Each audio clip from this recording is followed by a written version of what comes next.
രക്തബന്ധവും കാവിലെ ചൈതന്യവും. ഒരു കാവിലെ പൂജകളിൽ ആ കുടുംബത്തിലെ രക്തബന്ധമുള്ളവരുടെ പ്രാധാന്യം എന്താണ്?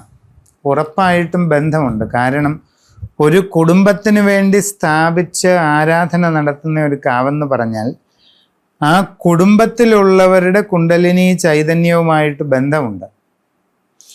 ആ കുടുംബാംഗങ്ങളുടെ കുണ്ടലിനി ചൈതന്യം ഡയറക്റ്റ് ബന്ധപ്പെട്ട് കിടക്കുന്നത് ആ കാവിലെ നാഗരാജ സങ്കല്പത്തിലാണ്, അഥവാ നാഗയക്ഷി സങ്കല്പത്തിലാണ്. അപ്പോൾ ആ കുടുംബത്തിൽ ഒരാൾ കുണ്ടലിനി യോഗാനുഷ്ഠാനം ചെയ്ത് സിദ്ധി വന്നാൽ ആ കാവിലെ നാഗചൈതന്യം 10 മടങ്ങ് ശക്തി പ്രാപിക്കും.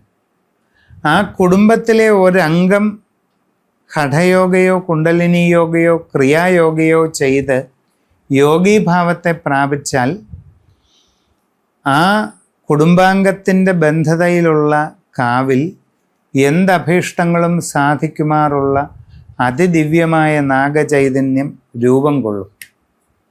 കാരണം ഈ ബന്ധുവായ മനുഷ്യൻ കുണ്ടലിനി യോഗ ചെയ്ത് സ്വന്തം കുണ്ടലിനി ശക്തിയെ ഉണർത്തിയതിൻ്റെ ഫലമാണ് ആ വ്യക്തിക്ക് ബന്ധമുള്ള കാവിലെ നാഗചൈതന്യം ഉയർന്നു വരുന്നത്. ഒരു പൂജയും നടന്നില്ലെങ്കിലും അതങ്ങനെ ഉണ്ടാകും.